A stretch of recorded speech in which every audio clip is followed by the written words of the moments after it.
Nagsimula ang series sa isang lalaki na kinakatakutan ng ilang mga armadong kalalakihan. Habang madali lamang nitong sinasangga ang mga bala at paslangin ng walang kahirap-hirap ang kanyang mga kalaban, dinaig pa nito ang idol mong si John Wick kung umilag, at puro headshot din sa kanya ang lahat ng kanyang mga kalaban. Dahil ang boy labo na ito ang pinakakinakatakutan ng lahat ng halang kaluluwa at ang pinaniniwala ang pinakamagaling na hitman sa buong mundo, at ito ay si Taro Sakamoto. Ngunit ang kanyang pagiging dominanteng hitman ay nagwakas nang tamaan siya sa tindera ng 7-Eleven, nagpakasal at nagkaroon ng pamilya, at higit sa lahat ay naging kamukha ni Coach Anzai. Ngayon ay retired na si Sakamoto sa pagiging isang hitman at tindero na lamang ng kanilang sariling tindahan, habang kasama niyang namumuhay ang kanyang asawang si Aoi, at ang kanilang anak na si Hana. Isang araw habang isang nagngangalang Shin ang naghahanap sa bida, may isa namang bata ang naglalaro sa loob ng kanilang tindahan. Ngunit nang pupulutin na nito ang kanyang laruan ay nahulog ang tinta mula sa bag nito, at nabuhos sa pantalon ng isang pumasok na customer. Subalit bago pa man saktan ng lalaki ang bata ay pinigilan na ito ni Sakamoto, habang hinayaan niya na lamang itong umalis ngunit iniisip na dapat tatarakan niya ito ng lapis. Bigla naman nagsalita ang nakapasok na pala na si Shin, na sinasabing nabasa niya sa isip ng bida ang dapat sana nitong gagawin sa lalaki, habang nagpakilala itong isang psychic. Ngunit nang mabasa niya sa isipan ng bida na sasapakin siya nito, ay agad niyang pinaalala rito na dati silang Dolphy at Babalo. Habang nakaupo sa labas ng tindahan, hinihimok ni Shin si Sakamoto na bumalik ito sa pagiging hitman, dahil sayang naman daw ang talento nito kung magiging tindero lamang ang bida. Ngunit nang tumanggi ang bida at kumain na lamang ng kanyang paboritong cup noodles, naiinis rito si Shin at naisip na siya ay mag-yosi na lamang. Subalit mabilis na pinutol ng bida ang yosi at ikinamangha naman ito ni Shin sa bilis, habang itinuro ang signboard na bawal manigarilyo sa lugar. Isang manong naman ang dumating upang humingi ng tulong kay Sakamoto, kung saan nagpapatulong ito sa kanya na bawasan ang mga sanga ng puno dahil hindi niya daw maabot ang itaas. Pagkatapos nito ay dalawang bata naman ang tinulungan ng bida at hinati niya ang bola upang makapaglaro ang dalawa, habang tinulungan din niya ang isang momshi na pakainin ng anak nito ng gulay. Bagamat naiinis si Shin dahil tila naging utusan daw si Sakamoto ng buong bayan, naisip niya na ginagamit lang itong disguise ng bida upang itago nito ang kanyang tunay na pagkakilanlan. Dahil bigo si Shin sa kanyang misyon, bumalik na lamang siya sa kanyang sasakyan ngunit naiisip niya na ang astig pa rin ni Sakamoto kahit banjing na ito, habang kinikilig-kilig pa ang bruha. Bigla namang nakatanggap ng tawag si Shin mula sa kanyang boss na kamukha ni John Wick, kung saan natuklasan nitong bigo si Shin na kumbinsihin ang bida na maging hitman muli. Pinaalala ng kanilang boss na kung sino man ang umalis sa kanilang organisasyon ay malaking paglabag sa kanilang patakaran, kaya't sinabi nito sa kanya na kung hindi niya papatayin si Sakamoto ay ito ang magpapadala ng mga hitman upang gawin ito. Kaya nang makabalik si Shin sa kanyang apartment, naiisip niya ang mga panahong magkasama pa sila ng kanyang idol sa mga misyon. At kung hindi rin naman maiiwasan ang pagkamatay ni Sakamoto, ay mas mabuting siya na lang ang kikitil sa buhay ng kanyang kaduo. Kaya nang bumalik si Shin kinabukasan at hindi pinansin ng mag-anak ng bida, naghahanda na pala ito upang tapusin na ang palabas. Nang pumasok na si Shin sa loob ng tindahan, makikitang ngumunguya ng candy si Sakamoto habang nagbabasa ng dyaryo. Agad na nagpaputok si Shin ngunit mabilis na dinura ni Sakamoto ang candy, dahilan upang mabangga nito ang bala at magawang mailihis. Agad siyang nilinlang ng bida upang ito ay mabilis na makapagtago, habang sa likod naman ng mga istante ay pinatamaan siya nito ng mga candy, at pagkatapos ay inikutan siya nito upang bigyan ng isang napakalakas na sipa. Habang napagtanto niya na ito pa rin ang dating Sakamoto na kanyang nakilala, siya ay tuluyan nang nawalan ng malay. Nang magising si Shin sa ikalawang palapag ng tindahan ng pamilyang Sakamoto, siya ay humarap sa kanila upang pagsaluhan ang isang hapunan. Noong una ay iniisip niya na baka may lason ang mga pagkain, ngunit nang tikman niya ito, ay talagang napaluha siya sa sarap. Doon na niya napagtanto kung bakit hindi na muling bumalik pa si Sakamoto sa dati nitong gawain, kung saan nauunawaan na niya kung ano ang pinahahalagahan nito. Nang magpaalam na si Shin sa kanyang kaibigan, ipinahayag ni Sakamoto sa kanya na palagi siyang welcome sa kanilang tindahan, kung saan siya ay napatawa na lamang. Ngayon ay nakaharap si Shin sa kanilang boss na bigo ang pareho niyang misyon, kung saan nagmakaawa siya rito na hayaan na lamang si Sakamoto dahil natagpuan na nito ang kanyang tahanan. Dagdag pa ni Shin na iaalay niya ang kanyang sariling buhay kapalit ng kalayaan ni Sakamoto. Bagamat pumayag naman ang boss sa kanyang ibinigay na kasunduan, nabasa niya mula sa isip nito na hindi ito tutupad sa kanyang pangako. Kaya agad niyang tinutukan ang mga ito at doon na nagsimula ang kanilang putukan. Samantala, kanina pa pala nakikinig sa kanila si Sakamoto habang bigla niyang binuksan ang secret vault ng kanilang tindahan na puno ng mga malalakas na baril, ngunit ang kinuha niya lamang ay taser gun. Balik sa putukan, naguguluhan ang mga hitman kung paano sila nahihirapan laban sa isang tao lamang, kung saan tila alam ni Shin ang bawat galaw nila bago pa man ito mangyari. Sinabi ng kanilang boss na nakalimutan nitong sabihin sa kanila na nakakabasa ng isipan ang kanilang kalaban, habang si Shin naman ay paubos na ang kanyang bala hindi tulad ni Cardo Dalisay. Ngunit nang muli siyang sumugod ay doon na siya tinamaan ng bala sa kanyang hita, na naging dahilan upang siya ay mahuli. Gayunpaman, biglang lumitaw si Sakamoto at kinuryente niya ang mga kalaban, na ikinagulat naman ng boss lalo na ang kanyang kaduo. Mula sa likod ay binardagol niya ang isang hitman na may hawak na katana, habang gamit naman ng chopstick ay sinalo niya ang mga bala. Binardagol niya pa ang ilang mga extra sa pelikula, habang sinangga naman ang mga bala ng mga ito gamit lamang ang mga ballpen. Naglambitin pa ito na parang si Spider-Man habang mabilis niyang winasak ang baril ng isa at binasag ang panga. Dahil walang laban ang kanyang mga guns ay nakisali na si Bossing, ngunit gamit lamang ang maliit na kutsilyo ay winasak sila ni Sakamoto. Nang matapos na ang lahat, nagtanong si Shin kung paano siya nahanap ni Sakamoto. Ipinakita sa kanya ng bida ang isang tracking device na inilagay nito sa kanyang baril noong siya ay nawalan ng malay. Sa huli ay nagpaalam na si Shin na aalis na siya ng bayan, ngunit binato siya ni Sakamoto ng apron, at sinabing kikita siya ng malaki kung magtatrabaho siya sa tindahan nito habang hindi pa kasama ang overtime. Kaya kinabukasan nga din ay nagtrabaho na si Shin bilang isang assistant sa tindahan ni Sakamoto, habang gamit naman ang kanyang abilidad na psychic, ay alam na niya kaagad ang bibilhin ng mga customer. Sa sumunod na araw, habang binabalikan ni Shin ang mga nangyari kung paano tinalo ng kanyang idol ang kanyang dating boss, narinig ito ni Aoi at tinanong si Sakamoto kung bumalik ba ito sa pagpatay. Habang agad itong itinanggi ng Takusa, muling pinaalala sa kanya ni Aoi ang kanilang family rules na kapag muli siyang bumalik sa pagpatay ay makikipaghiwalay ito sa kanya. Nang umalis na si Aoi, nagtanong si Shin tungkol sa kanilang family rules, ngunit sinabi ni Sakamoto na huwag siyang magtatanong tungkol rito. Kinalaunan ay pumunta sila ng Chinatown upang bumili si Sakamoto ng mga siopaw, kung saan naantig si Shin sa kabaitan ng bida dahil ginagawa niya ito para sa kanyang pamilya. Ngunit habang sila ay pauwi, isang babae ang tumalon sa bintana ng isang gusali at nahulog ito kay Sakamoto, at nadurog ang mga siopaw na kanyang pasalubong. Habang nalulungkot si Sakamoto para sa kanyang mga siopaw, isang grupo naman ng kalalakihan ang biglang dumating, kung saan hinahabol pala ng mga ito ang babae na nagngangalang Lu Xiaotang. Nagawa ni Lu na patumbahin ang ilang mga lalaki na humahabol sa kanya, ngunit hindi na siya nakapalag nang hawakan na siya ng kalbo habang ang isa ay naglabas ng kutsilyo. Ngunit binali lamang ni Sakamoto ang kutsilyo gamit ang tong at sinuntok ang lalaki, kung saan habang nagulat si Lu rito ay hinampas naman ni Shin ang kalbo. Nagawang makalaya ni Lu, habang pinatumba naman niya ang isa na may hawak na baril gamit ang kung fu. Subalit nang may dumating pang isang grupo na may dalang mga baril ay doon na napilitang tumakbo ang mga bida. Nang matuklasan ni Mr. Wang na bigo ang kanyang mga tauhan na madakip ang babae, nagalit ito at pinaghahampas ang isang lalaki.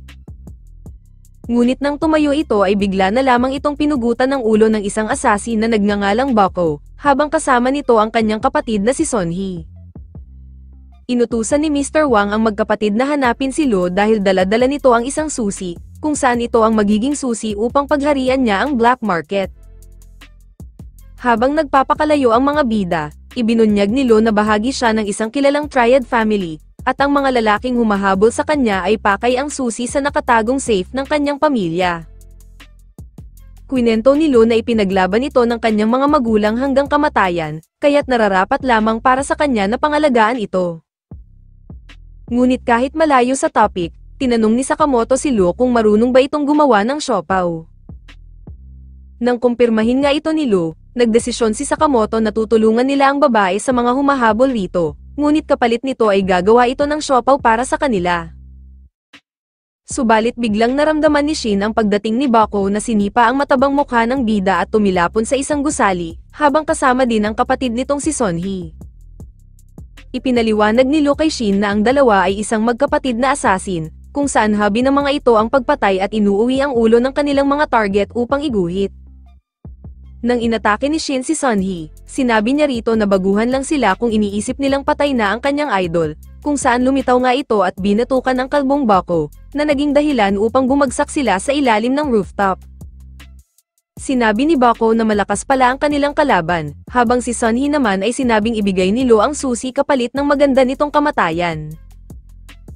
Nang tumanggi rito si Lo, doon na ibinunyag ni Sonhee na silang magkapatid ang pumatay sa kanyang mga magulang. Kaya umatake si Lo dahil sa kanyang galit, ngunit pinigilan siya ni Sakamoto, habang pinigilan niya din ang ibinatong kanay ni Sonhee patungo kay Lo. Nang tanungin ni Lo si Sakamoto kung bakit siya nito tinutulungan, doon ay naalala ng bida noong nagliligawan pa lamang sila ni Aoi. Bagamat may dalang regalo si Sakamoto, nagagalit sa kanya si Aoi dahil hindi pa rin siya tumitigil sa kanyang trabaho bilang isang hitman. Kaya upang iparamdam kung paano mawala ng isang minamahal, tumalon si Aoi mula sa isang balcony, habang mabilis siyang sinagip ni Sakamoto. Bagamat ayos lamang silang dalawa, natutunan doon ni Sakamoto ang isang matinding aral mula kay Aoi tungkol sa pagpapahalaga sa buhay ng iba. Nais ni Aoi na mangako si Sakamoto na hindi na siya muling papatay ng tao at ilaan ang kanyang buhay sa pagtulong sa iba, bilang kabayaran sa lahat ng mga taong kanyang napatay. Kaya habang naiintindihan na ni Shin na ito pala ang family rule ng pamilyang Sakamoto, sinabi sa kanya ng bida na hindi na sila papatay. Kaya nang umatake na ang dalawang asasin ay puro pag-iwas at pagsangga ang ginawa ng mga bida, habang sinasalo lang ni Sakamoto ang mga kanay ni Sonhee. Dahil walang epekto ang mga simple nilang atake sa dalawa nilang kalaban, ginamit ng magkapatid ang kanilang special combo, ngunit lahat lamang ng mga ito ay madali lang naiwasan ni Sakamoto. Habang hindi makapaniwala ang magkapatid dahil ngayon lamang may nakaiwas rito, nagdesisyon na silang gamitin ang kanilang special technique, ngunit hinampas lang ni Sakamoto ng kaldero ang kalbo. Kaya habang umuusok pa ang ulo, winasak naman ni Sakamoto ang sandata ni Sonhee gamit naman ng kawali. Dahil desperado na, inatake na ni Sonhee si Lo ngunit hinatak siya ni Shin gamit ang lubid, habang binagsakan siya ni Sakamoto ng refrigerator. Nang may gapos na nila ang dalawang walang malay, naitanong ni Lo kung sino ba talaga ang dalawang bida, kung saan sumagot si Sakamoto na sila ay hamak na tindero lamang. Sa huli ay diniliver nila ang dalawang asasin sa harap ni Mr. Wang, habang mabilis na tinutukan ni Lo ito sa leeg. Imbis na patayin, binugbog na lamang ito ni Lo dahil ang turo sa kanya ng kanyang ama ay ang pinakamabisang paghihiganti ay ang mamuhay ng masaya. Nang buksan na ni Lo ang safe ng kanilang pamilya, bumungad sa kanila ang samot-saring kayamanan at iba pang bagay, habang natagpuan nila ang isang bote ng sake, na may kalakip na isang sulat mula sa ama ni Lo. Sa huli ay pinagsaluhan nila ang alak ng kanyang ama, habang pulutan nila ang durog-durog na siopaw ni Sakamoto. Kaya kinabukasan ay nagkaroon ng hangover si Taba dahil sa sake, habang nagulat naman si Shin nang makitang nakauniporme si Lo, kung saan paliwanag nito na kinuha kasi siya ni Sakamoto bilang tagagawa ng siopaw. Nang mabanggit naman ni Shin ang tungkol sa family rule dahil alam na daw niya ito, ibinigay sa kanya ni Sakamoto ang family rule book ng pamilya at sinabing hindi na rin siya pwedeng pumatay, dahil parte na siya ng kanilang pamilya. Ngunit sa kabila ng kanilang kasiyahan, minamatyaga na pala sila ng isang grupo ng kalalakihan, at sinabing may nakapatong na 1 bilyon sa ulo ni Sakamoto. Sa sumunod na araw, naiinis si Shin kay Lo dahil late itong pumasok sa trabaho, habang lalo pa siyang nagalit dahil kung saan-saan lang nito nilalagay ang kanilang mga produkto. Hiniling ni Shin kay Sakamoto na tanggalin na lamang si Lo, ngunit tumanggi rito ang bida at sinabing kailangan nilang magkasundo, dahil marami pa silang trabaho. Habang ikinagulat ng dalawa kung paano naging napakadaldal ng kanilang boss, gayong hindi naman ito polemic. Ngunit lalo nilang ikinagulat nang biglang dumating pa ang isa pang Sakamoto, kung saan ang isa ay kumuha ng dyaryo habang ang isa naman ay nagtangkang saksakin ito, at mabilis silang nagkatutukan ng kani-kanilang sandata. Dahil talo ang isa, nagbago ang hitsura ng peking Sakamoto at sinabing wala pa ring pinagbago ang bida. Nang tawanan nito ang dalawa ay binatukan nila ito, habang nagpakilala ang lalaki bilang Nagumo, at sinabing 18 lamang siya at matagal ng kaibigan ni Sakamoto. Ngunit nang ibisto ni Sakamoto na 27 na ang loko dahil sabay sila nitong naging hitman, lalo pa itong pinagbubugbog ng dalawa. Ibinunyag ni Nagumo na mayroong patong na 1 bilyon sa ulo ni Sakamoto, kung saan ito ay totoong balita dahil nagkaroon ng isang pagpupulong ang grupo ng mga assassin noong nakaraang araw. Sa gitna ng usapan, isang lalaki ang dumating upang mag-deliver ng pizza, ngunit nabasa ni Shin ang isip nito at target nito ang kanilang grupo. Isa palang assassin ang lalaki at agad niyang tinutukan si Nagumo, habang binalaan si Sakamoto na sumuko kundi papatayin niya ito. Ngunit biglang lumitaw si Nagumo sa likod nito at sinakal hanggang mawalan ng malay. Sinabi ni Nagumo na talaga bang ipaglalaban ni Sakamoto ang kanyang no-kill policy, lalo na't malalakas na assassin na ang papunta sa kanya. Dagdag pa nito na hindi rin siya sasali sa pagtugis sa bida, habang wala rin siyang ideya kung anong grupo ang nasa likod nito. Sa huli ay nagpaalam na si Nagumo at dala ang lalaking hitman. Sa ibang lugar, nag-uusap naman ng grupong nasa likod ng assassination sa bida, kung saan sinabi nilang mas delikado pa si Nagumo kaysa kay Sakamoto. Habang nagbabala ang isa na hindi dapat nila maliitin si Sakamoto dahil dati itong miyembro ng order, hindi naman naniniwala ang isa dahil isang alamat lang daw ang grupo na ito. Ngunit ang hindi nila alam ay napansin ni Sakamoto ang kanilang nakatagong kamera, kung saan ito ay labis nilang ikinagulat. Binalaan sila ni Sakamoto na itigil na ang kanilang pagmamasid, kung hindi ay ibibigay niya ang impyerno sa kanila. Habang nagpaplano ang dalawa na mas maiging manatili muna sila sa bahay, biglang dumating ang mag-ina ni Sakamoto at tinatanong kung ready na ba siya para bukas. Kaya nang maalala niya na nangako pala siya kay Hana na dadalhin niya pala ito sa isang amusement park, doon ay nasira ang kanilang planong magpa-low profile. Kahit walang ideya ang kanyang mag-ina sa panganib na posibleng nag-aabang sa kanila, pinagplanuhan naman na ito ng mga bida, kung saan si Shin at Lu ang bahala upang siguraduhin na magkakaroon ng isang masayang araw ang pamilya ng kanilang boss. Habang sinabi ni Shin na para siyang isang radyo na kayang makasagap ng isipan ng mga tao sa loob ng 30 metrong distansya, bigla niyang naramdaman ang presensya ng isang assassin, kung saan agad niyang sinabihan si Sakamoto. Kaya nang salubungin ito ni Sakamoto ay agad niyang tinarakan ito ng ballpen sa dibdib, habang mabilis naman itong nilinis ng dalawa at itinago sa isang liblib na lugar. Habang napansin ng dalawa na hindi ito pinatay ng kanilang boss, may isa pang assassin ang nagmamasid sa kanila, kung saan mayroon din itong impormasyon tungkol kay Shin at sa kakayahan nitong makabasa ng isip. Kaya nang subukan niyang itago ang kanyang intensyong pumatay, nagagawa niyang makalapit kay Shin nang hindi nito nalalaman na siya ay isang assassin. Nang sumakay sila sa isang roller coaster na kasama si Sakamoto na naipit ang taba, kasama din nilang sumakay roon ng assassin, ngunit napansin ni Lu na tila kahina-hinala ang kanyang presensya. Agad na pagtanto ni Shin na sila ay nasa panganib, kaya agad niyang sinabihan si Sakamoto tungkol rito. Kaya kasabay ng pagbagsak nila ay sinubukan na ng lalaki na barilin si Sakamoto, ngunit bulletproof pala ang eyeglasses nito. Si Shin naman ay nagawang makaalis sa kanyang kinauupuan upang tumalon, kung saan eksakto siyang lumapag sa upuan ng lalaki at pinakawalan ito, dahilan para mahulog silang dalawa sa riles. Hinamon ni Shin ang lalaki na nagngangalang Tatsu sa isang laban, ngunit napansin niyang hindi niya magawang basahin ang isip nito. Kaya nang iwasan nilang pareho ang roller coaster, sumabay ng bato si Tatsu ng mga kanay patungo kay Shin, kung saan napagtanto ni Shin na may lason pala ang mga ito. Sinabi ni Tatsu kay Shin na pareho silang natatakot ni Sakamoto sa kamatayan, dahil kapag ang isang tao ay hindi handang harapin ang kamatayan ay masyadong nakafocus upang magtago. Sumagot si Shin na totoong natatakot si Sakamoto sa kamatayan, subalit hindi ito dahil sa kanyang mga kalaban, kundi mayroon itong minamahal na pamilya na kailangan protektahan.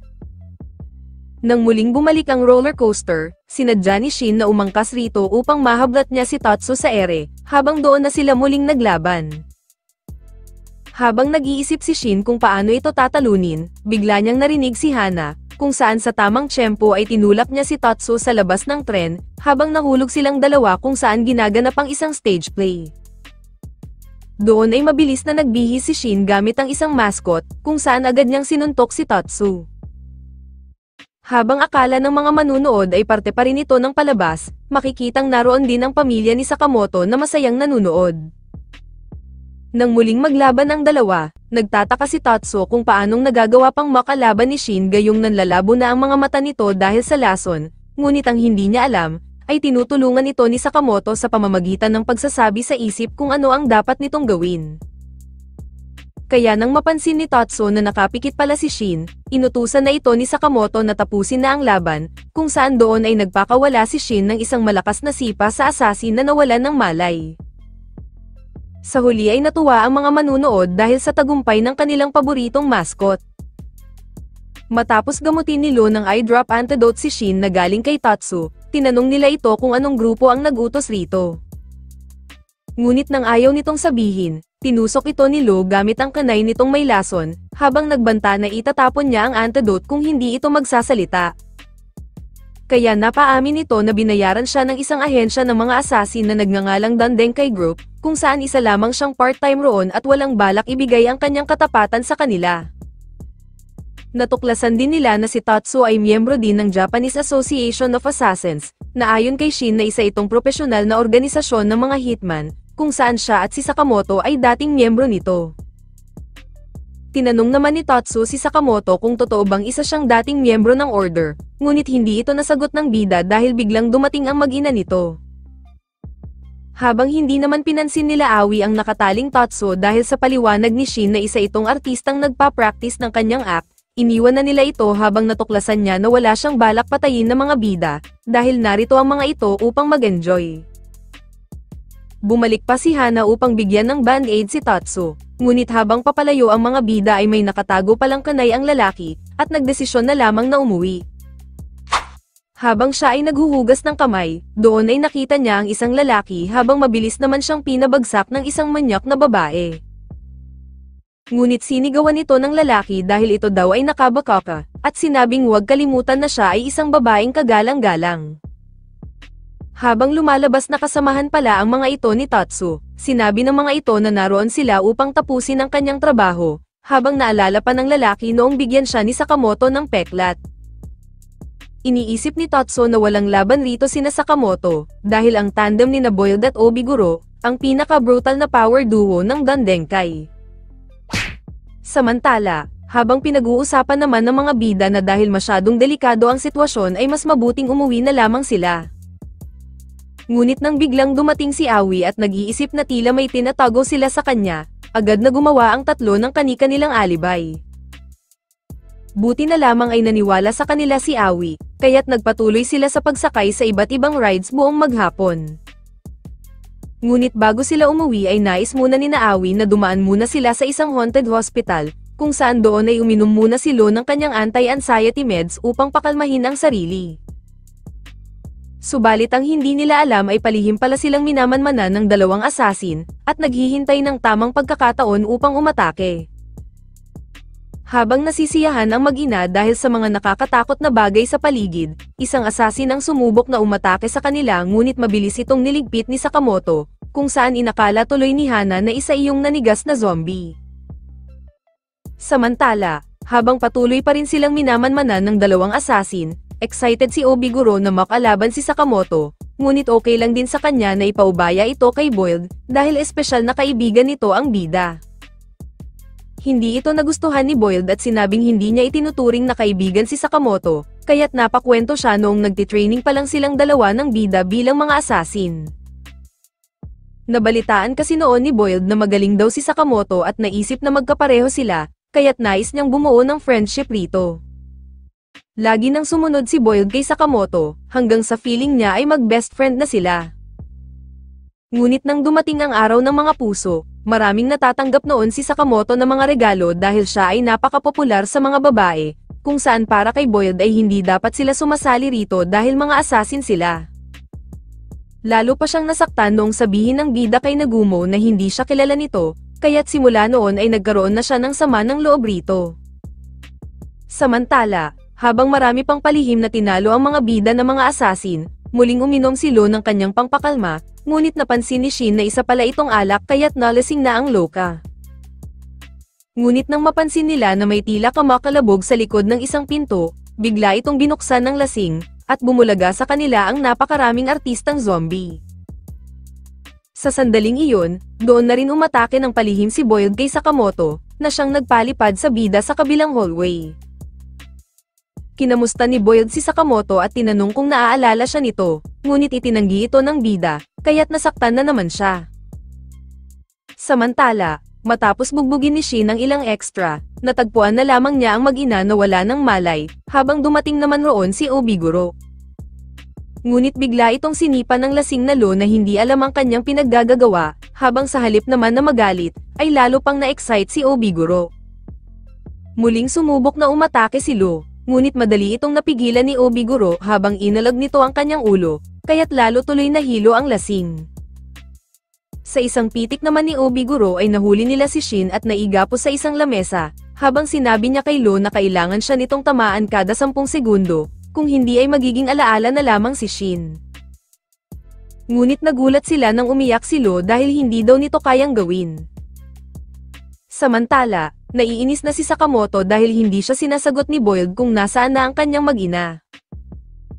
Kaya't sumugod na si Sakamoto ngunit pinigilan siya ni Boyd gamit ang isang bomba, kung saan hindi nito napigilan si Sakamoto ngunit naghagis pa si Boyd ng mas marami pang bomba patungo sa bida. Kinuha itong pagkakataon ni Boyd upang makapagpatama ng isang solid na suntok, kung saan na-knockdown ang bida. Habang sinasabi ni Boyd na marami nang nagbago sa kanya mula noong nagretiro ang bida, ipinaliwanag niyang lalo pang lumakas ang kanyang mga kagamitan, na kaya siyang patamaan kahit saang anggulo. Kaya nang muling sinubukan sumugod ng bida ay agad siyang tinamaan ng kalaban, ngunit bigla naman niyang naalala noong ipinapakita sa kanila ni Boyd ang kanyang mga bagong imbentong kagamitan. Sa sandaling iyon, doon na siya binira ni Boyd habang inilalabas nito ang kanyang hinanakit at pagiging mahina na ng bida. Sa tindi ng galit ni Boyd ay nagawa niyang makapagpatama pa ng mas solid na suntok sa bida, na siyang nagpatilapon rito mula sa malayo. Ngunit habang inaakala ni Boyd na patay na si Sakamoto, bigla niyang naramdaman ang isang nakakamatay na presensya. Idinikta ng bida ang komposisyon ng mga bomba nito at sinabing naaalala na niya si Boyd, habang lumabas ang normal na version ni Sakamoto at sinabing ipapakita na niya ang kanyang tunay na lakas. Samantala, nang subukan lumaban ni Lo kay Obiguro ay nagawa niyang tamaan ito ng kanyang buhok, kaya't muling inulit ang oras na nangangahulugang hindi pa oras mamatay ni Shin. Ngunit nang bawian ni Obiguro si Lo ng isang malakas na sipa, nagulat sila nang makitang tumatawa lamang ang lasing. Nang muling uminom ng alak si Lo, hindi na magawa pang makatama sa kanya ni Obiguro, habang nagawa pa niyang halikan ito sa braso, kaya't muli na namang inulit ang oras. Tinanong ni Obiguro si Lo kung kaya ba nitong umatake ng may intensyong pumatay, ngunit sumagot si Lo na hindi siya pumapatay dahil iyon ang patakaran ng kanilang pamilya, ang pamilyang Sakamoto. Ngunit nang tawagin itong tanga ni Obiguro dahil 3 lang talaga ang miyembro ng pamilyang Sakamoto, nagalit rito si Lo, subalit bago pa man tumama ang suntok niya sa mukha ng babae ay bigla siyang huminto dahil nahimasmasan. Habang nagtataka si Lo kung sino ang babaeng ito at kung bakit nakagapos si Shin, si Obiguro naman ay biglang tila nagagalit. Ngunit nang natutuwa pala ito dahil daw ay napakalakas ni Lo at nais na niya itong maging friendly, si Shin naman ay hindi makapaniwala dahil laya na sila. Balik sa totoong laban, sinabi ni Boyd na kahit ano pang gawing transformation ng bida ay hindi ito mananalo, habang kailangan itong bilisan dahil nasa panganib ang kanyang pamilya. Kaya hindi niya napansin ang isang mabilis na sapak ni Sakamoto, kung saan sila ay napunta sa labas ng gusali at doon siya pinagbibira ng bida. Sinubukan na niyang gamitin ang kanyang rocket punch ngunit walang talab ito sa malakas na suntok ng bida, habang binigyan naman siya nito ng mga combo ni Manny Pacquiao. Naisip pa niyang gumanti ng mga bomba, ngunit sa pagkakataong ito ay sinalulang ito ni Sakamoto at pinasabog naman sa pagmumukha niya. Sinabi ni Sakamoto na ginagamit din niya noon ang kanyang lakas upang manakit ng iba, ngunit ngayon ay ginagamit na niya ito upang protektahan ang mga mahal niya sa buhay, at doon siya humuhugot ng lakas. Kaya nang muli siyang sumugod kay Boyd, tumilapon sila sa isang Ferris wheel cart, at doon ay inamin ni Boyd na si Sakamoto nga ang tunay na ehemplo ng pagiging isang malakas. Nang magising si Aoi, nagtataka siya kung paano sila napunta rito sa labas, habang agad namang tumayo si Shin upang hanapin si Sakamoto. Samantala, nang lumabas ang dalawa mula sa sirang Ferris wheel cart, pinigilan sila ng staff at sinabing kailangan nila itong bayaran. Nang bumili si Sakamoto ng siopaw para sa kanyang pamilya, tinanggap ni Boyd ang kanyang pagkatalo at nangakong hindi na muling manggugulo sa kanyang pamilya. Habang isang Shin naman ang nagulat dahil sa pagpayat ng kanyang idol, natanong naman ni Boyd si Sakamoto kung anong gagawin niya tungkol sa patong sa kanyang ulo. Ngunit dumating pala si Aoi at narinig ang kanilang pinag-uusapan, kung saan silang tatlo ay ininteroga ni Aoi, habang si Boyd ay nagtataka kung bakit pati siya ay nasama rito. Nang aminin ng Takusa ang totoo, doon ay nagalit si Aoi dahil bakit hindi niya sinabi sa kanya ang tungkol rito. Sinubukan pang ipagtanggol ni Boyd sina Sakamoto, ngunit nang ipakilala niyang isa siyang propesyonal na hitman ay nagalit din sa kanya si Aoi, kaya tumahimik na lang siya. Naiintindihan naman ni Aoi na nais lamang ni Sakamoto na sila ay protektahan, ngunit pinaalala sa kanya ni Aoi ang isa sa mga patakaran ng kanilang pamilya na bawal magsinungaling o magtago ng lihim, habang sinabihan din niyang ayusin na nito ang problema. Habang nanonood sila ng closing parade ng parke, tinanong ni Shin si Sakamoto kung ano ang dapat nilang gawin, kung saan sumagot ang bida na kailangan nilang itumba ang kliyente upang matanggal ang patong sa kanyang ulo. Nang humingi si Shin ng impormasyon kina Boyd at Obiguro tungkol sa pinuno ng Dandenkai, sinabi ng dalawa na wala silang alam tungkol sa kanilang boss at hindi rin nila alam kung nasaan ito. Ngunit nang sabihin ni Sakamoto na may ideya siya kung paano sila makakakuha ng impormasyon ay agad silang umalis kinabukasan, ngunit naiinis si Shin dahil bakit sobrang bilis daw lumobo ni Idol sa isang araw lamang. Pumunta sila sa isang liblib na video rental shop, kung saan doon ay manunood sila ng isang pelikula tungkol sa Dandenkai, habang paliwanag ni Sakamoto na ang lugar na ito ay nagbebenta ng iba't ibang uri ng impormasyon sa anyo ng pelikula.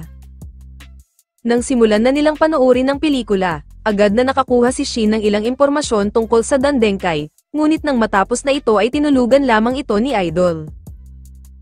Ngunit nang matapos silang magbayad, binalaan ng tinderong hitman si Sakamoto dahil daw maaaring may lumabas na mga lumang kakilala, kung saan nang magtaka rito ang bida ay sinabi ng tindero na hindi pa raw available ang pelikula. Samantala, habang naghahapunan ng apat sa miyembro ng order, na sina Yu, Shishiba, Osaragi, at Nagumo, dumating ang isang mensahero upang ipahayag ang kanilang bagong misyon. Isang hindi kilalang hitman ang pumatay sa mga asasin ng kanilang asosasyon, kung saan hinihiling sa kanila na aksyonan nila ito sa lalong madaling panahon. Nang makarating naman ang mga bida sa Dandenkai headquarters, sinabi ni Sakamoto na isa itong stealth mission. Habang sila ay nakatago sa kisame at nag-uusap naman ang dalawang extra, agad na niligpit ni Shin ang isa habang si Sakamoto naman sa pangalawa. Habang kailangan nilang dumaan sa labas ng bintana upang makapunta kung nasaan ang boss, doon ay kinuryente nila ang isang dumungaw na bantay at iginapos. Ngunit nang marating nila ang lugar kung nasaan ang boss, bumungad sa kanila ang maraming nakahandusay na bangkay ng mga hitman, habang nakaupo si Nagumo sa isang upuan. Sinabi ni Nagumo na pinatay na niya ang lahat ng hitman ng grupo pati na rin ang boss, at idinagdag na kailangang mamatay na rin ni Sakamoto. Mabilis na sumugod si Nagumo sa likod ni Shin at sinaksak ito sa leeg, ngunit tinawanan niya ito dahil pekeng kutsilyo lang iyon. Kaya habang naloko na naman niya ang dalawa maliban kay Sakamoto, sinabi niya rin ang totoo na hindi siya ang pumatay sa mga ito at naparito lang siya para sa isang investigasyon. Sinabi ni Nagumo na mayroon isang hindi kilalang assassin ang pumapatay ng maraming propesyonal na hitman, habang ito ay nag-iiwan ng letter X sa pinangyarihan ng krimen. Nang magtanong si Sakamoto kung ang order ba ang naka-assign rito, kinumpirma naman ito ni Nagumo habang nagtanong naman si Lu tungkol rito. Ipinaliwanag ni Nagumo na ang order ay isang elite killing squad sa loob ng Japanese Association of Assassins at pumupuksa sa mga delikadong hitman, habang ibinunyag niya rin na si Sakamoto ay dating miyembro ng order, na ikinagulat nila Shin. Sa huli ay binalaan nito si Sakamoto na dapat din siyang mag-ingat, dahil nagsimula ang mga pagpatay halos kasabay ng paglabas ng bounty niya sa ulo. Kaya habang sila ay kasalukuyang nag-uusap, makikita naman ng isang lalaki na may hawak ng isang librong pambata malapit sa maraming nagkalat na bangkay sa sahig, habang gumuguhit ng malaking X sa pader. Dahil naman sa malaking bounty sa ulo ni Sakamoto ay mas marami pang mga hitman ang nais umatake sa kanila, ngunit ayos lamang iyon kay Aoi dahil marami daw silang naibebentang mga band-aid. Dahil naman matagal na tengga si Sakamoto sa pagiging assassin ay naalala niya ang sinabi ni Nagumo na kailangan niyang maghanda sa malalakas na kalaban, kaya't sinimulan niya ang pagbibisikleta upang tunawin ang taba, habang sina Shin at Lumuna ang bahala sa tindahan, pati na sa mga dumarating na hitman. Isang hitman naman na nagngangalang Heizuke, ang nagrereklamo dahil hindi sapat ang kanyang kinikita upang buhayin ang kanyang sarili at ang kanyang alagang ibon na si Pisuke. Ngunit kung mapapatay niya si Taro Sakamoto at makuha ang 1 bilyon na patong sa ulo nito, ay makakakain na sila ng masarap na overload pares. Samantala, dahil naman sa dami ng hitman na nais pumatay sa bida ay medyo malaki na ang naging sira ng kanilang tindahan, kaya iminungkahi ni Shin kay Sakamoto na sumali sila sa isang paintball tournament, at gamitin ang premyong pera upang ipaayos ang tindahan. Ngunit biglang dumating si Heizuke at sinabing ibigay na nila sa kanya si Sakamoto, kung saan hindi nito napansin na ang kaharap na pala niya ay ang kanyang target, dahil malayo na ang kasalukuyang hitsura ni Sakamoto kumpara sa itsura nito sa litrato. Kaya nang sabihin ni Sakamoto na wala roon ang kanyang hinahanap, gumuho ang mundo ni Heizuke at ang pangarap nitong makakain ng masasarap na pagkain, habang hindi naman makapaniwala si Shin na nasa harap lang nito ang kanyang target. Habang napapaiyak pa si Heizuke at nagsimulang kumalam ang kanyang sikmura, sinubukan niyang magmakaawa sa mga bida para sa pagkain ngunit hindi siya pinapansin ng mga ito, kaya't napilitan na lamang siyang umalis. Ngunit nang napansin ni Shin na nakatingin pa rin ito sa kanila at nagmamakaawa na tulo pa ang sipon, napilitan na lamang silang bigyan ito ng mga siopaw, saka umalis ang mokong. Habang inaayos ni Heizuke ang lumang tent na kanilang tirahan, sinabi niya kay Pisuke na yayaman din sila balang araw, at papatunayan niya ito sa dati niyang amo na nagtanggal sa kanya sa trabaho. Ngunit nang lumakas ang hangin at gumuho ang kanyang lumang tent, isang flyer para sa isang paintball tournament ang dumikit sa kanyang mukha, kung saan napagpasyahan niyang sumali rito upang may pambili sila ng apartment.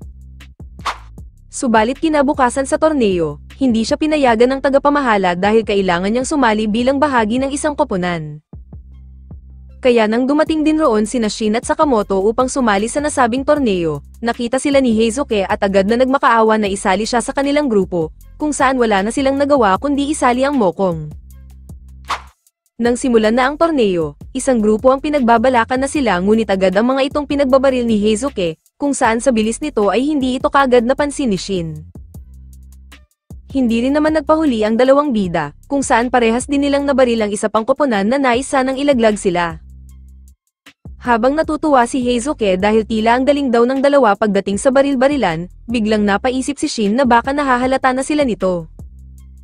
Ngunit bago sila magpatuloy sa laro ay masiglang nag-cheer ang lasing na Lu upang suportahan sina Sakamoto, kung saan biglang huminto si Heizuke nang marinig ang pangalan ng bida. Nang tignan muli ni Heizuke ang larawan ni Sakamoto, biglang lumapit ang lasing na Lu at ibinuking na iyan ang dating bersyon ng kanyang boss. Agad namang pinatahimik ni Shin si Lu at sabay mabilis na gumawa ng alibay, ngunit habang nagtatawanan sila ay naisip ni Heizuke na si Sakamoto nga talaga ang kasama niya sa grupo. Kaya nang maantala sila ng ibang grupo, mabilis na kumilos si Heizuke upang kunin mula kay Pisuke ang kanyang tunay na rifle, at agad na binaril si Sakamoto.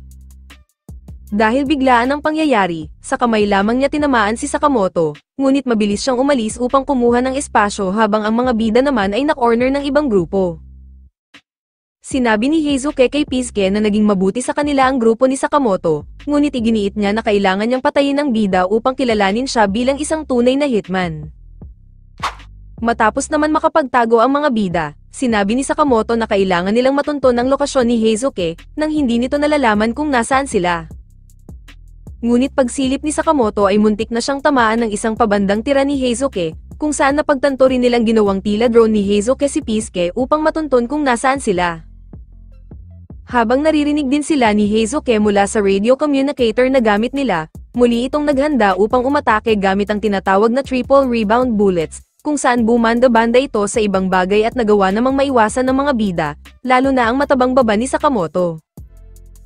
Habang patuloy na pinapaputukan ni Heizuke ang mga bida, doon ay naalala naman niya kung paano siya naging palpak sa lahat ng bagay, maliban sa isang talento sa sharpshooting. Nagawa naman niyang makapagtapos sa Assassin Academy at matanggap sa isang agency, ngunit doon ay mabilis na lumabas ang kakulangan niya sa ibang bagay dahil iisang talento lamang ang mayroon siya. Hindi nagtagal ay natanggal siya sa trabaho at naging palaboy sa kalye, ngunit ipinangako niyang patutunayan niya ang halaga ng isang mahusay na sniper, sa pamamagitan ng pagkuha sa bounty ni Sakamoto. Nang bumalik ang kwento sa kasalukuyan, nagulat si Heizuke na naririnig pala ng mga bida ang kanyang kwento dahil nakabukas ang kanyang mic. Sinabi ni Shin sa kanya na hindi mahalaga ang iniisip ng ibang tao, dahil ang pinakamahalaga ay kung paano niya paniwalaan ang kanyang sariling kakayahan. Dahil sa nagulat si Heizuke ay natuklasan tuloy ni Shin kung saan ito nakapwesto, kaya't kumuha si Sakamoto ng isang maliit na bato at walang kahirap-hirap na winasak ang kanyang rifle. Sa huli ay napagtanto ni Heizuke na hindi niya kayang talunin si Sakamoto, habang ang itinanghal namang nagwagi para sa torneo ay ang koponan ng mga bida. Habang umiiyak si Heizuke sa harap ng mga bida, tinawag niya ang kanyang sarili bilang isang walang kwentang sniper. Ngunit nang sabihin ni Sakamoto na wala pa siyang nakakaharap na sharpshooter na kasing galing ni Heizuke, doon ay natuwa ang Mokong, lalo na't nagmula ang papuri sa pinakamagaling na assassin sa balat ng tinalupan. Sa huli ay ibinigay din sa kanya ang kanyang premyong pera, ngunit 50 yen lamang ito dahil kalahati ng bayan ang kanyang winasak. Kinalaunan, habang natutuwa si Aoi sa pagkapanalo ng mga bida, lumalabas na ginamit din nila ang iba pang premyong pera upang ayusin ang mga nasira ni Heizuke. Nang matanong naman ni Shin si Aoi kung paano sila nagkakilala ni Sakamoto, isang flashback ang ipinakita noong unang na-inlove ang bida kay Aoi sa 7 Evelyn. Habang nanigas ang bida dahil sa kagandahan ni Aoi, nakita nito ang dugo sa damit ng bida at tila ito ay natakot at napatakbo. Ngunit bago umalis si Sakamoto sa tindahan ay ibinigay sa kanya ni Aoi ang isang band-aid para sa kanyang sugat, kaya't muli na namang na-inlove rito ang bida.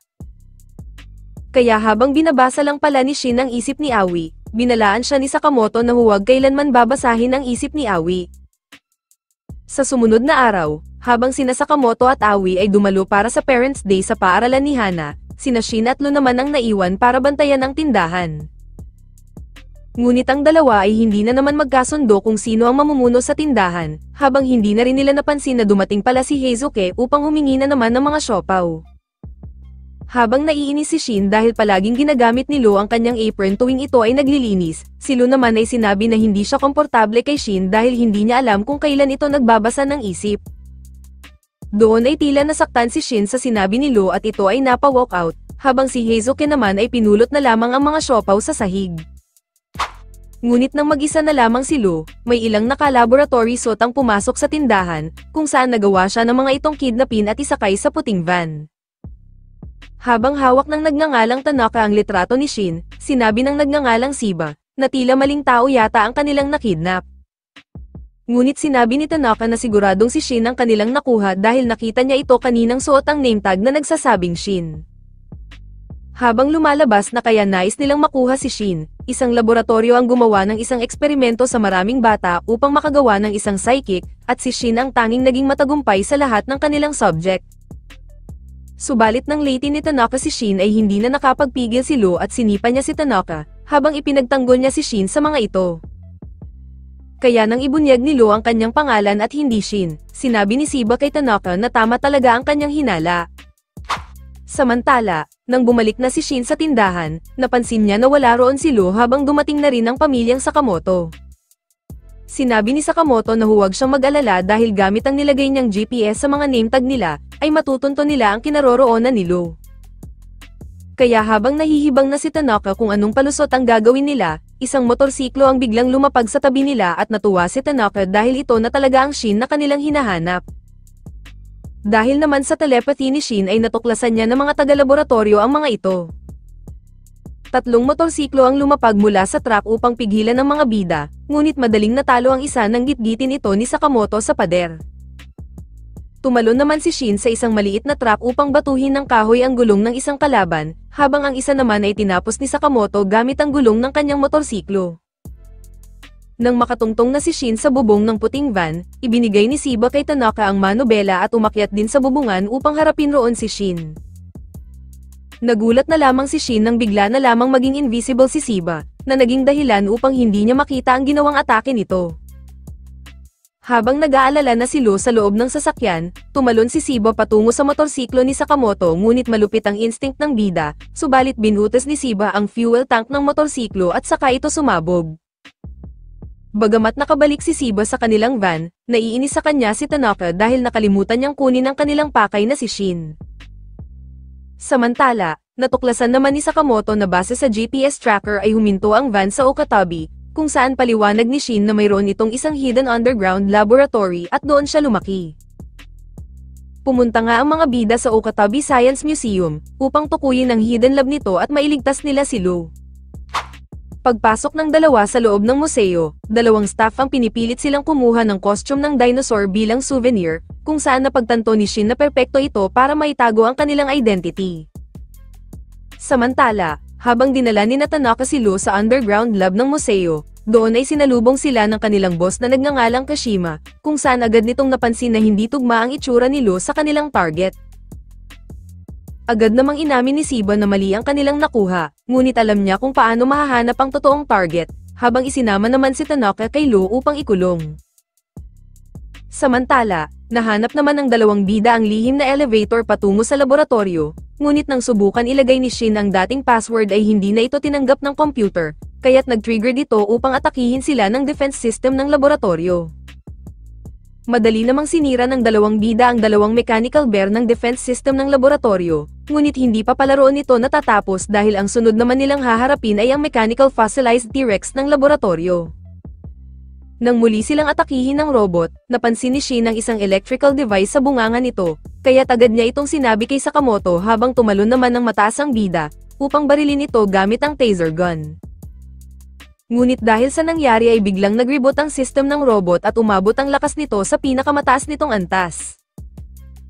Nang masira ng buto-buto ang taser gun ni Sakamoto, doon ay nagalit na ang bida at direkta niyang sinira ang electrical device nito, habang tumalon siya ng mataas upang tapusin ito gamit ang isang axe kick sa likod. Doon ay hindi talaga makapaniwala si Shin dahil napakalakas ng kanyang bossing. Samantala, nang magreklamo naman ng isang scientist sa isang bantay dahil kailangan din nilang magpahinga, bigla itong sinuntok ng bantay at tinutukan ng baril. Ngunit bago pa man ito iputok ng bantay ay biglang dumating si Sakamoto upang pigilan ito, habang pinatulog naman ito ni Shin. Doon ay nakilala naman si Shin ng mga scientist, habang ikwento nila na isang taon na ang nakalilipas ay bigla na lamang silang sinakop ng isang grupo ng mga assassin, kung saan ang pakay ng mga ito ay pilitin silang gumawa ng mas makabago at epektibong mga kagamitan sa pagpatay. Habang kumpirmado rin na kasalukuyang bihag ng mga ito ang direktor ng lab, bigla namang may paparating na isa sa miyembro ng mga assassin, kaya't mabilis nilang itinago ang dalawang bida sa locker. Pumasok sa loob ang assassin na nagngangalang Horiguchi, habang kumuha ito ng isang ballpen at itinarak ito sa kamay ng isang scientist. Sinabi ni Horiguchi na alam niyang may itinatago sila sa kanya, lalo na't natagpuan niyang walang malay ang isa niyang tauhan sa labas. Hindi na nakapagpigil si Shin at tuluyan ng lumabas sa locker bago pa man saktan nito ang iba pang mga scientist. Biglang na-excite ang bakla at mabilis na tinurukan si Shin ng kung ano sa batok, habang agad din itong nakaalis. Isa pala itong electrode na nagpapadala ng kuryente upang guluhin ang brain signals ni Shin at baligtarin ang kanyang speech signals, kaya't nang gamitin ni Horiguchi ang device nito sa braso ay lahat ng sabihin ni Shin ay lumalabas ng pabaliktad. Kaya habang nang-aasar pa si Horiguchi ay hindi nito inaasahan ng isang malakas na suntok mula kay Sakamoto, kung saan naging Minecraft naman ang ulo nito dahil nahulma kanina sa locker. Habang nangako si Sakamoto kay Shin na ililigtas nila ang mga scientist sa kamay ng mga assassin, makikita naman ang dalawang miyembro ng order na sina Osaragi at Shishiba, na patungo rin sa museo upang imbestigahan ang lugar tungkol sa hinahanap nilang si Slur. Samantala sa Sakamoto shop, bibili sana roon si Heizuke nang makita niyang umiiyak si Hana, dahil wala roon ang kanyang daddy at ang dalawa nilang kasamahan na palaging nag-aaway. Nangako si Heizuke kay Hana na hahanapin nila ang kanyang daddy, habang agad niyang inutusan si Pisky upang hanapin si Sakamoto at ang iba pa. Balik sa laboratorio, habang sinusubukan ni Lo na sirain ang selda gamit ang bato, pinigilan siya ng nakagapos na direktor ng lab na si Asakura, at sinabing alam niya kung paano sila makakatakas. Matapos marinig ni Asakura mula kay Lo kung bakit ito nakakulong doon ay dahil napagkamalan lang na ito si Shin, agad niyang natuklasan na ang Shin na tinutukoy ni Lo ay ang batang kanyang pinalaki. Ibinunyag ni Asakura na siya ang responsable sa pagbibigay ng psychic abilities kay Shin, at sinisisi niya ang kanyang sarili dahil dito. Kwinento ni Asakura na iniwan sa kanya si Shin ng kanyang kaibigan na si Ando, kung saan aminado siya noong una na hindi niya gusto ito dahil ito ay may pagka-spoiled brat. Ngunit kalaunan ay parang naging magulang na siya para kay Shin, at nangako din siya na kapag naging matagumpay ang dine-develop niyang superhuman powers ay si Shin ang unang makakaalam nito. Subalit matapos niyang makabuo ng isang promising na chemical at habang siya ay abala para sa mga datos, hindi niya napansin na aksidente itong nainom ni Shin dahil ito ay nauuhaw. Noong una ay inakala niya na wala itong epekto, ngunit hindi nagtagal ay nagagawa ng basahin ni Shin ang kanyang isip at mga iniisip ng iba pang mga kasamahan niya sa lab, na naging dahilan naman upang unti-unting iwasan si Shin ng mga ito. Gumawa ng gamot si Asakura upang alisin ang kakayahan ni Shin, ngunit nagalit lamang rito si Shin dahil nais patunayan nito na walang kwenta ang kanyang pananaliksik. Hindi nagtagal ay lumaya si Shin sa lab at simula noon ay natakot na si Asakura na harapin pa itong muli. Matapos marinig ang kwento, sinabi ni Lo kay Asakura na wala dapat siyang ikabahala dahil ginagamit naman ni Shin ang kakayahan nito sa pagtulong, habang pinayuhan niya na lamang itong humingi ng tawad kay Shin tulad ng patakaran ng pamilyang Sakamoto. Sa huli ay nakahinga ng maluwag si Asakura at naglagay ng tila asido sa selda upang sila ay makatakas, habang mabilis namang pinatulog ni Lo ang lalaking nagbabantay sa kanila. Samantala, nang muling tumayo si Horiguchi, susuntukin sana ito muli ni Sakamoto ngunit si Shin ang kanyang sinuntok. Paliwanag ng baliw ay naunahan niyang malagyan si Sakamoto kanina ng isang electrode sa batok, na magpapagulo sa kanyang utak at magpapalit ng pagkakakilala niya sa mga kaibigan bilang mga kaaway. Gayunpaman ay nasuntok pa rin siya ni Sakamoto, na paliwanag naman ng bida ay inisip niya lamang nakaaway niya si Shin at si Horiguchi ang kanyang kaibigan. Ngunit si Shin pa rin ang nasuntok ni Sakamoto, kung saan paliwanag ni Horiguchi na kaya din niyang baguhin ang signal mula sa kanilang mga utak sa pamamagitan ng device niya sa braso. May itinurok si Horiguchi upang lumaki ang kanyang braso at lalo pang lumakas, habang muli niya itong ginamit sa kanyang binti na nagbigay naman sa kanya ng pambihirang bilis. Habang nasisiyahan si Horiguchi, aatake sana si Sakamoto ngunit mabilis niyang binago ang signal, dahilan upang ang bida ang maitapon palayo. Nang sabihin ni Shin na kailangan lang niyang basahin ang isip ni Horiguchi para malaman kung kailan ito gagamitin ang device, bigla naman siyang pinag-aatake ng scientist at sinabing wala rin kwenta ang kanyang kakayahan kung hindi naman niya kayang kontrolin ang kanyang katawan. Ngunit binuhat ni Sakamoto si Shin habang sinabing may kwenta ang kakayahan ni Shin at patutunayan niya ito. Subalit tinawanan lamang ito ni Horiguchi, at ginamit ang mga gamot sa kanyang sarili at biglang tila naging tag-uro ang katawan nito. Ngunit nang ipaliwanag naman ni Sakamoto ang kanyang plano kay Shin gamit ang telepathy, tumalikod si Shin kay Horiguchi at nagtataka ang baliw kung nangaasar ba ito. Kaya nang siya ay umatake, laking gulat niya nang tamaan siya ng sunod-sunod na suntok ni Sakamoto. Gamit ang telepathy, sinasabi pala ni Sakamoto kay Shin kung saan siya aatake, kaya't nagagawa nitong makaiwas sa mga suntok na naging dahilan upang matalo nila si Horiguchi. Matapos matanggal ng mga scientist ang mga nakakabit na electrode sa mga bida, humingi ang mga ito ng tawad kay Shin dahil sa pagtrato nila sa kanya noon, ngunit sinabi ni Shin na ayos lang iyon dahil masaya siya sa kanyang kakayahan pati na rin kung nasaan siya ngayon.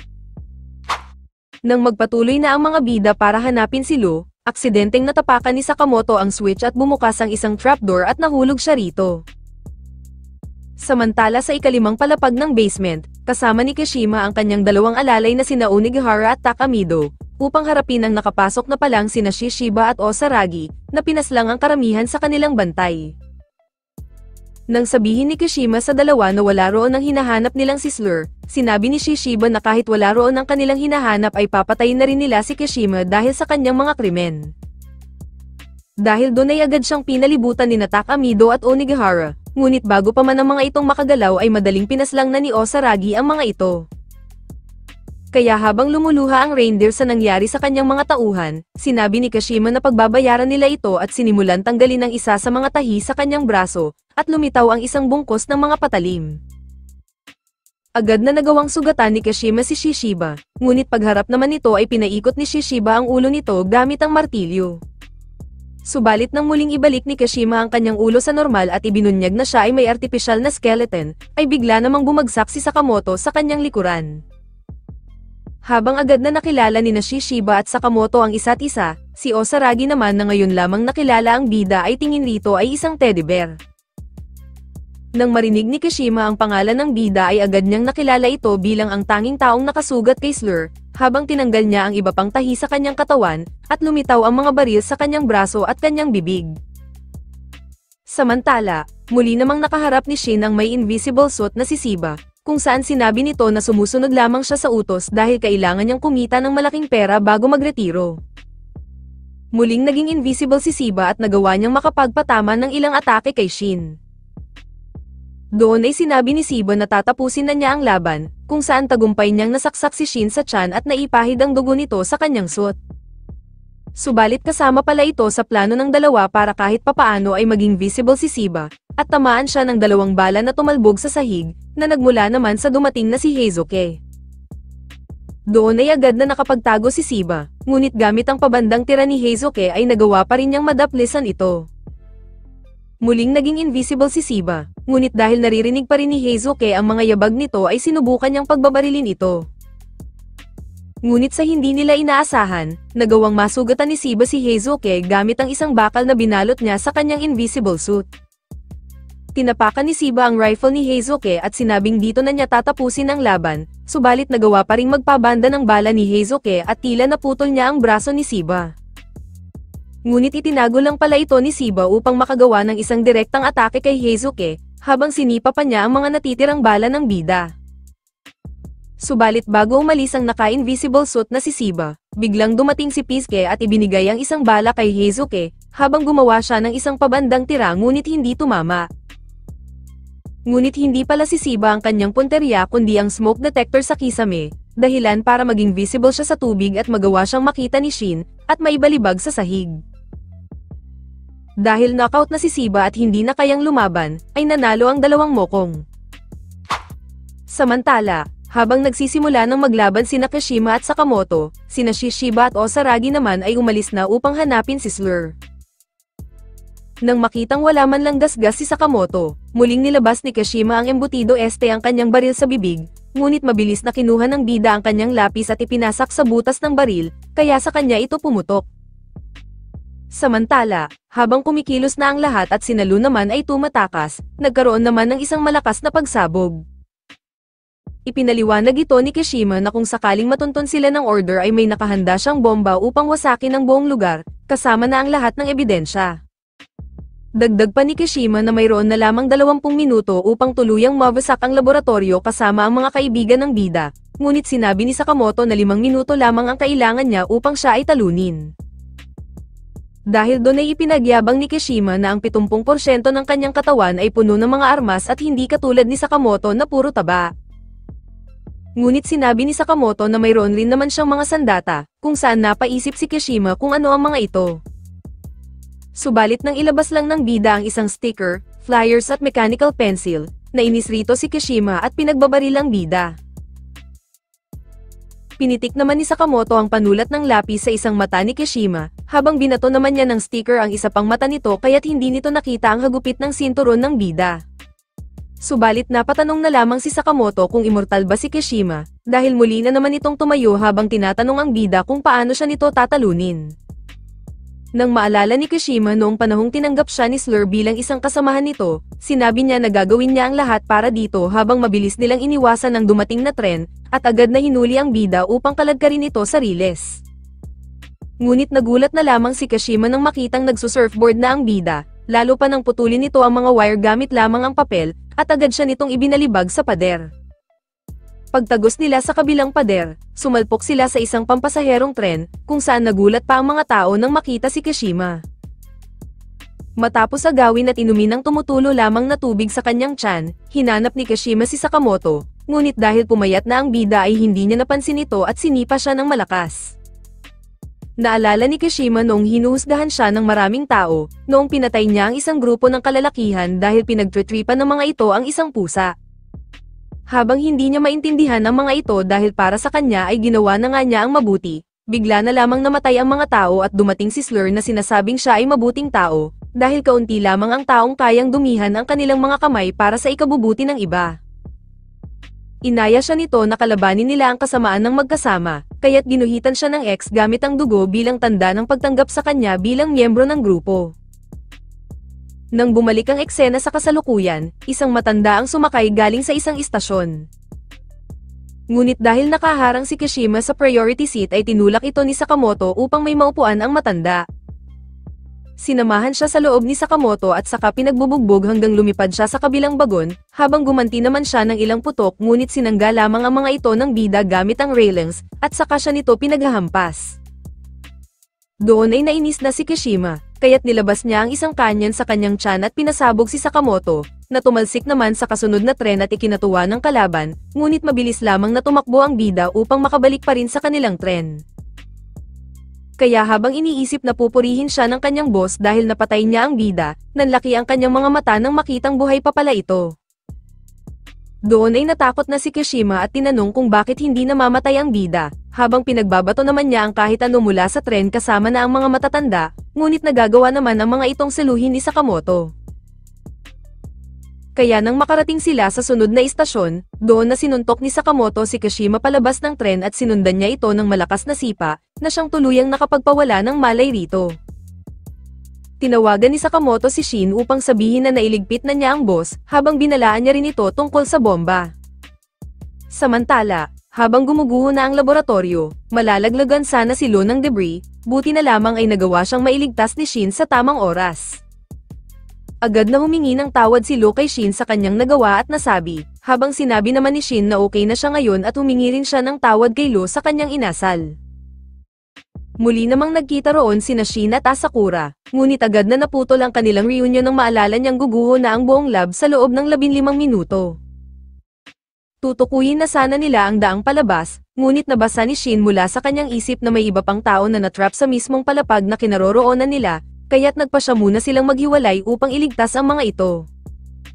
Habang naaalala ni Asakura noong bata pa si Shin, naisip niya na talagang ginagamit ni Shin ang kanyang kakayahan ng maayos, kung saan bigla siyang sinagot ni Shin na talagang nakakatulong ng husto ang ginawa niyang pananaliksik. Samantala sa Classified Information Vault, naroon sina Shishiba at Osaragi, kung saan doon ay nakumpirma niya na isang kasinungalingan lamang na si Kishima ang humahawak sa lab, dahil ang totoong nagpapagalaw ng lahat ay si Slur, o kilala rin bilang X. Habang napagtanto ni Osaragi na ito ang kanilang tunay na kalaban, nararamdaman niya na ito ay malakas, ngunit sinabi ni Shishiba na hindi pa rin ito nakakaharap ang The Order.